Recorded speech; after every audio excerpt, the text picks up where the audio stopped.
Hello guys, welcome back to segment reveal.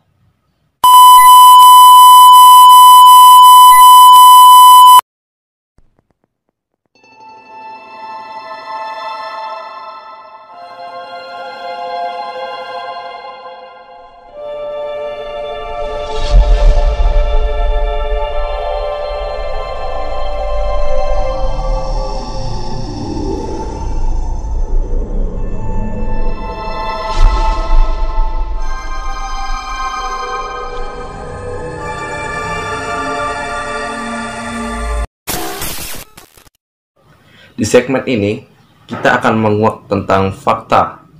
Ingat, ini adalah fakta. Kali ini kita akan mengangkat cerita dari Pulau Sumatera dan Kalimantan, yaitu cerita tentang mitos, guys. Mitos ini sudah sering terdengar oleh orang-orang yang terutama tinggal di Pulau Sumatera, begitu juga di Pulau Kalimantan. Mitos ini yaitu orang Bunian, guys. Kali ini kita mengangkat orang Bunian. Kalian sudah pasti tahu kan, yang tinggal di Sumatera ataupun di Kalimantan, tentang mitos orang Bunian. Sebenarnya suku atau orang Bunian ini, guys, adalah suku dari makhluk halus yang menurut kepercayaan orang Minangkabau, terutama di Sumatera Barat, Melayu di Riau ataupun Melayu di Sumatera lainnya. Begitu juga di Kalimantan serta di Malaysia Barat.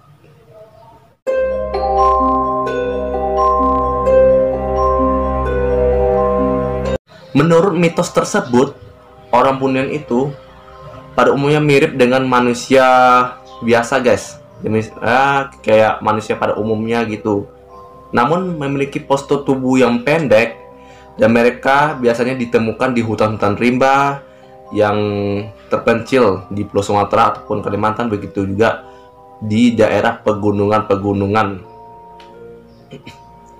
Lalu berdasarkan gambaran dari orang pintar, suku Bunian ini bukanlah suku yang primitif. Mereka ini memiliki struktur yang kompleks seperti manusia yang pada umumnya. Bahkan juga mempunyai kerajaan yang dipimpin oleh seorang raja.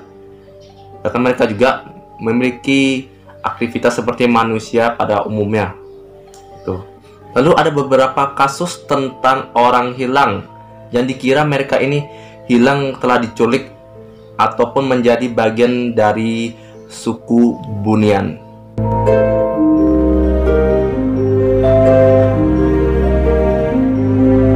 Seperti kisah yang kita angkat dari kisah nyata, yaitu seorang warga yang tinggal di Kepulauan Riau yang bernama Yuli.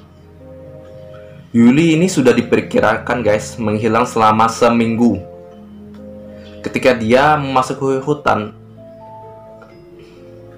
ketika dia sedang berpergian memasuki hutan di daerah Kepulauan Riau, entah untuk keperluan apa, Yuli masuk ke dalam hutan tersebut, guys. Namun, semenjak Yuli berpergian ke hutan tersebut, Yuli tidak pulang selama sepekan.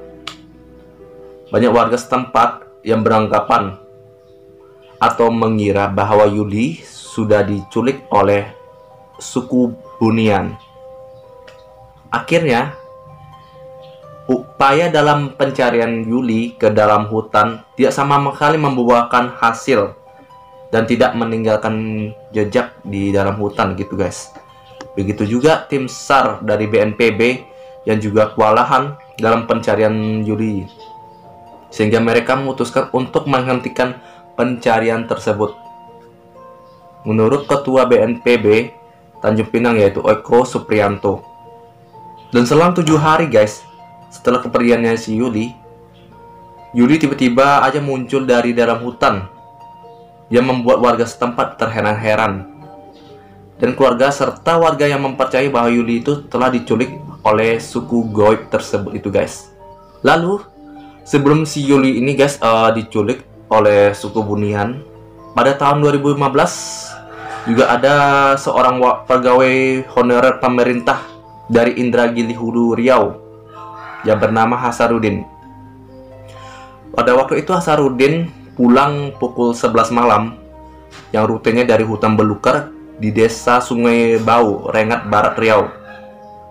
Sebelum ditemukan oleh warga, Hasanuddin keluar dari hutan dalam keadaan gemetar dan kelaparan. Dia sempat singgah ke rumah makan yang dia temui selama perjalanan. Pada waktu itu, Hasanuddin diminta untuk masuk ke dalam sebuah kerajaan yang banyak sekali pengawalnya dan untuk tetap tinggal di situ dan menjadi bagian dari mereka. Tapi untungnya si Hasanuddin itu guys, dia menolak permintaan dan ajakan dari suku tersebut. Dan akhirnya si Hasanuddin pun bisa pulang dengan selamat.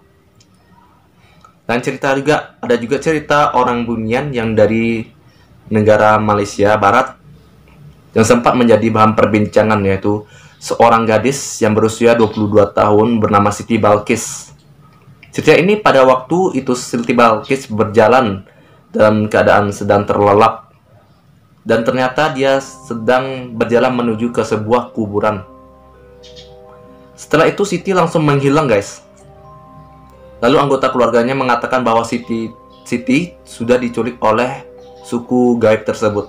Dan warga setempat mempercayai bahwa Siti diculik oleh orang Bunian yang berasal dari Gunung Jerai Apal, Malaysia Barat. Lalu keluarga Siti memasukkan dia ke dalam laporan orang hilang di kantor kepolisian setempat. Dan mereka pun mencari Siti. Alhasil juga tidak meninggalkan jejak. Lalu ada saudara Siti yang bernama Drawai Sahid yang telah menerima pesan lewat SMS bahwa Siti sedang berada di puncak gunung bersama dua orang dewi, yaitu Dewi Maisra dan Dewi Maskurah. Begitulah guys. Sebenarnya masih banyak lagi beberapa kasus tentang orang Bunian ini guys, yang sebenarnya pernah dialami oleh korban.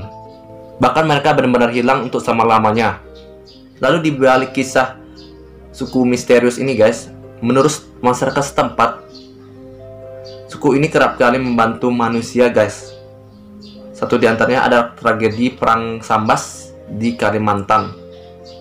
Warga setempat meyakinkan bahwa mereka tuh telah dibantu oleh suku Bunian lantaran mereka harus menjaga tanah yang mereka tinggali. Lalu ada juga kisah orang Bunian yang membantu manusia ini guys, seperti insiden kebakaran pada tahun 2015 di Provinsi Riau. Konon kata tim Dankar diyakini bahwa mereka telah dibantu oleh makhluk halus yaitu suku Bunian. Bahkan hal ini sempat dibahas dan dibenarkan oleh Kepala Subdik BPBD Sugito yang mengatakan bahwa ada anggotanya yang bisa melihat makhluk tersebut. Anggotanya tersebut melihat makhluk itu berbondong-bondong dan saling membantu memadamkan api.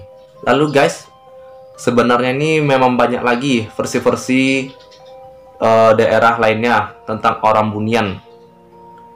Sebenarnya ada juga di Jambi, itu mereka ciri-cirinya memang seperti manusia, cuma berbulu lebat seperti kera ataupun seperti monyet gitu guys. Dan mereka pun itu biasanya sering menampakkan diri di hutan kerinci Provinsi Jambi.